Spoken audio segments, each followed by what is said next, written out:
Magandang araw! Alam nyo na, lagi tayong mas maganda sa araw! Woo! Nyose!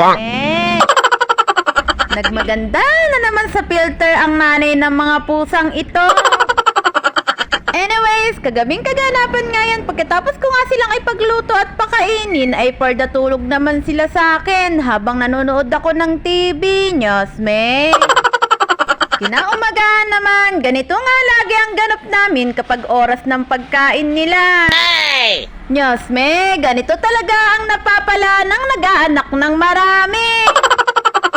Pero kahit napakarami na nga rin nila at nakakaubos na nga rin talaga sa budget at oras, ay hindi ko nga sila kayang pabayaan para ko na rin silang mga anak. Ibinibili ko nga sila ng cat food at ipanagluluto ko nga ng nilagang isda na hinahaluan ko ng gulay at pinaghihimay ko pa nga sila ng mga pagkain nila bago ko ibigay sa kanila. Umaga at gabi naman namin nililinis yung mga mata ng mga kuting at pinapainom nga namin ng vitamins tuwing gabi. Kapag napamahal ka nga sa mga hayop, may lahi man yan o wala, kapag napamahal na nga sa'yo, ay ituturing mo na nga rin silang mga anak.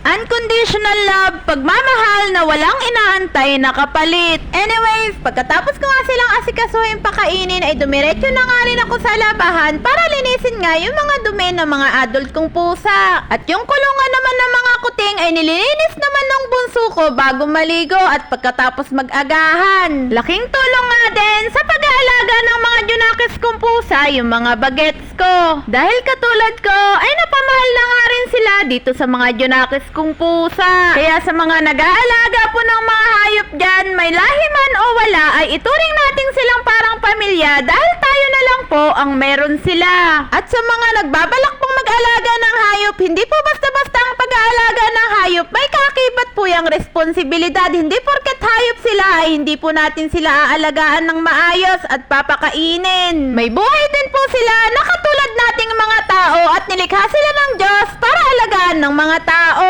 Anyways, pagkatapos ko nga linisin yung mga dumi nila sa labahan, ay lumalabas na nga rin ako para makapagwalis at hindi ko nga hinahayaan na may mga basura dun sa mga tapat naming kanal. At pagkatapos, diretso linis na nga rin sa loob ng bahay at diretso ligpit na nga rin sa lababo ng mga kinainan ng mga bagets ko. Maswerte na nga lang din kung makakapagluto pa nga ako o makakapag-prepare pa ako ng babaunin ko at makakapagkape pa bago maligo. Talagang literal, pagkagising nga sa umaga, ay talaga namang paikot-ikot na ako sa mga gawain dito sa bahay bago pa pumasok. Dahil ako nga yung pinakahuling umaalis dito sa bahay at nauuna na nga pumasok yung mga bagets ko. At yun lang, salamat!